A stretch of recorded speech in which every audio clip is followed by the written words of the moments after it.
Assalamualaikum warahmatullahi wabarakatuh, sahabat beriman. Semoga yang menonton video ini diberi kesehatan serta rejeki melimpah. Amin ya robbal alamin.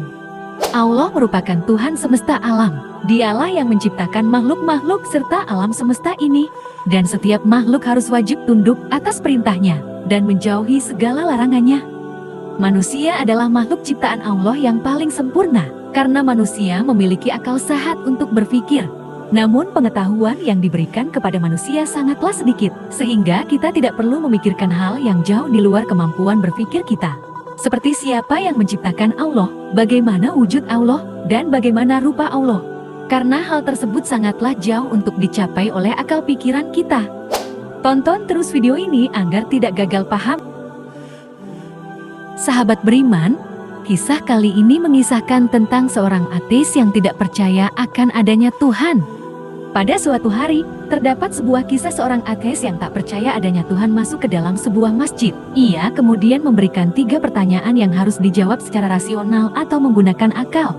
Pertanyaan yang diberikan tidak boleh dijawab dengan dalil, sebab orang ateis mengukur segala sesuatu dengan akal atau bukti ilmiah. Orang ateis beranggapan bahwa dalil hanya dipercaya oleh pengikutnya saja. Hal itu tidak berlaku untuk orang ateis. Orang ateis tersebut kemudian membantah semua orang-orang yang ada dalam masjid. Ateis itu kembali menegaskan pertanyaannya, siapa yang menciptakan Allah? Bukankah semua yang ada di dunia ini ada karena ada penciptanya? Bagaimana mungkin Allah ada, tapi juga tidak ada penciptanya? Kemudian pertanyaan selanjutnya, bagaimana caranya manusia bisa makan dan minum tanpa buang air? Bukankah itu janji Allah di surga? Dan pertanyaan terakhir, kalau iblis itu terbuat dari api, lalu bagaimana bisa Allah menyiksanya di dalam neraka? Bukankah juga iblis itu dari api? Mendengar pertanyaan tersebut, para jamaah yang ada dalam masjid terdiam dan tidak ada yang menjawab. Namun tak berselang lama, kemudian terdapat seorang pemuda yang mencoba menjawab 3 pertanyaan orang ateis itu. Pemuda tersebut kemudian memberikan pertanyaan pada ateis dan berkata, apakah engkau tahu dari angka berapakah angka 1 itu berasal? Sebagaimana angka 2 adalah hasil dari 1 tambah 1, atau 4 berasal dari 2 tambah 2. Mendengar apa yang ditanyakan oleh pemuda tersebut, sosok ateis tersebut hanya bisa terdiam tanpa bisa menjawab.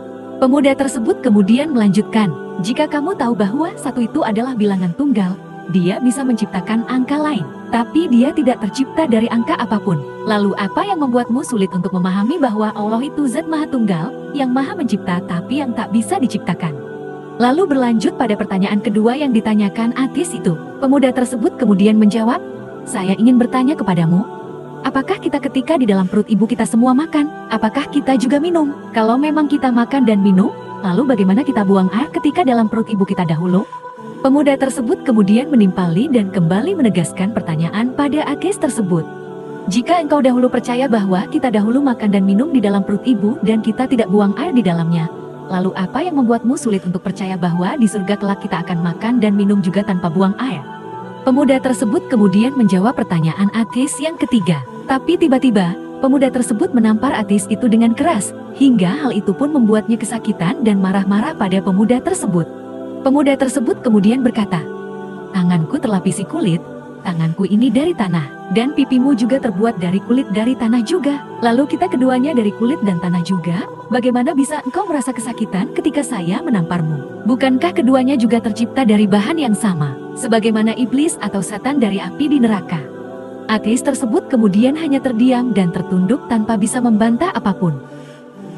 Kita seharusnya sebagai umat Allah harus menghadapi hal tersebut dengan ilmu. Seperti halnya pemuda tadi yang menjawab 3 pertanyaan seorang ateis yang mungkin bagi kita itu pertanyaan sulit menjawab. Hal itu merupakan contoh pemuda Islam yang memiliki budi pekerti dan wawasan yang luas. Lalu siapakah pemuda tersebut? Mengenai siapa pemuda tersebut, ada yang mengatakan, jika dia adalah Imam Abu Hanifah ketika masih muda. Nah, sekian kisahnya yang dirangkum dari beberapa sumber. Apa yang dikisahkan ini tentunya diharapkan memberikan sebuah makna positif, khususnya untuk kita umat Islam untuk semakin menambah keimanan kita kepada Allah Subhanahu wa Ta'ala. Sekian dari saya. Mohon maaf jika ada salah-salah kata dalam penyampaian. Mohon dukungan teman-teman untuk like, komen, dan subscribe. Wassalamualaikum warahmatullahi wabarakatuh.